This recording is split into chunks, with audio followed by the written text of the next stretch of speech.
हाय, मैं Dakota DS-088 का pilot हूँ। आज मैं आपको अपनी कहानी बताने वाला हूँ, जिसका कि टाइटल है द ब्लैक एरोप्लेन।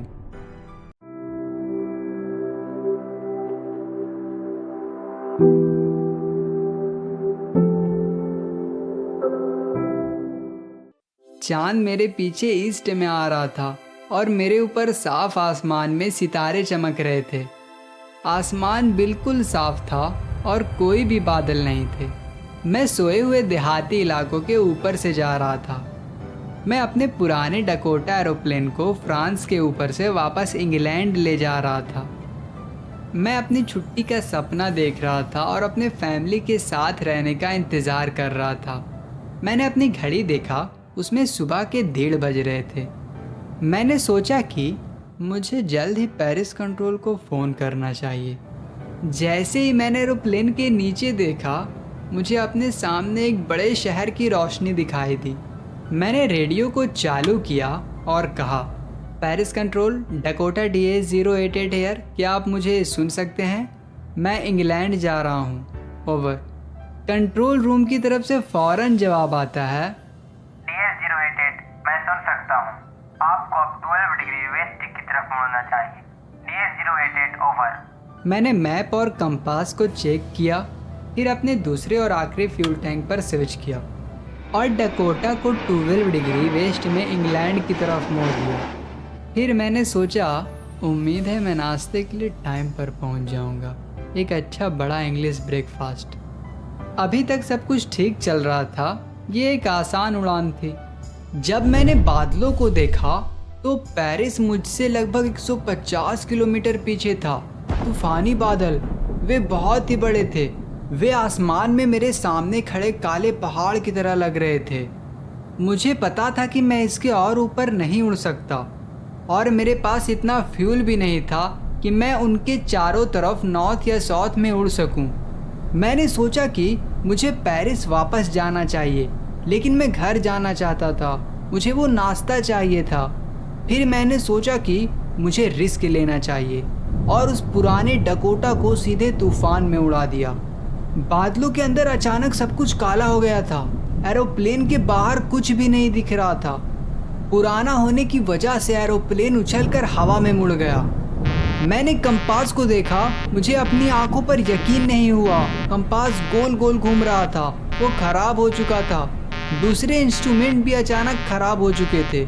मैंने रेडियो से बात करने की कोशिश की, पेरिस कंट्रोल, पेरिस कंट्रोल, क्या आप मुझे सुन सकते हैं? कोई जवाब नहीं आया। रेडियो भी खराब हो चुका था। मेरे पास ना कोई रेडियो था, ना कोई कंपास, और मैं ये नहीं देख सकता था कि मैं कहाँ हूँ। मैं तूफान में गुम हो गया था। फिर मेरे बिल्कुल पास के काले बादलों में मैंने एक और एरोप्लेन को देखा।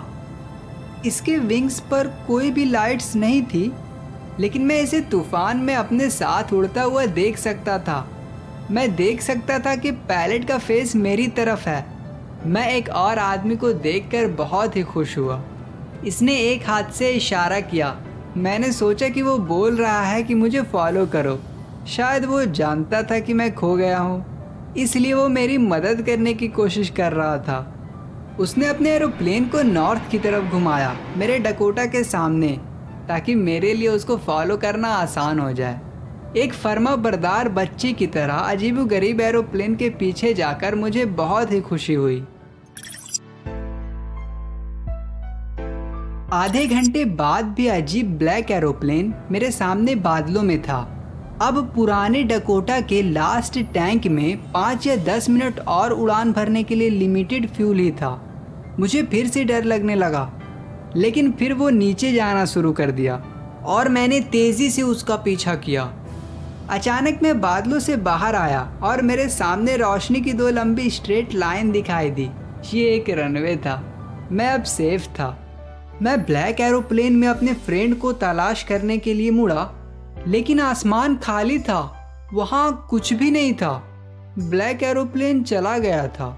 मैं इसे कहीं नहीं देख सका। मैं उतरा और दौड़ता हुआ सीधे कंट्रोल रूम की तरफ पहुंचा और कंट्रोल सेंटर में एक लेडी से पूछा, मैं कहाँ हूँ और दूसरा पायलट कौन था?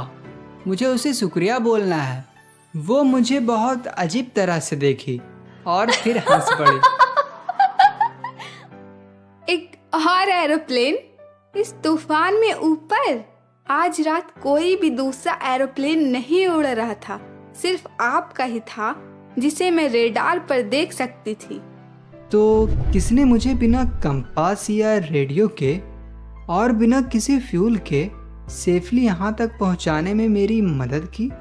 बिना लाइट के तूफान में उड़ रहे अजीब ब्लैक एरोप्लेन का पायलट कौन था?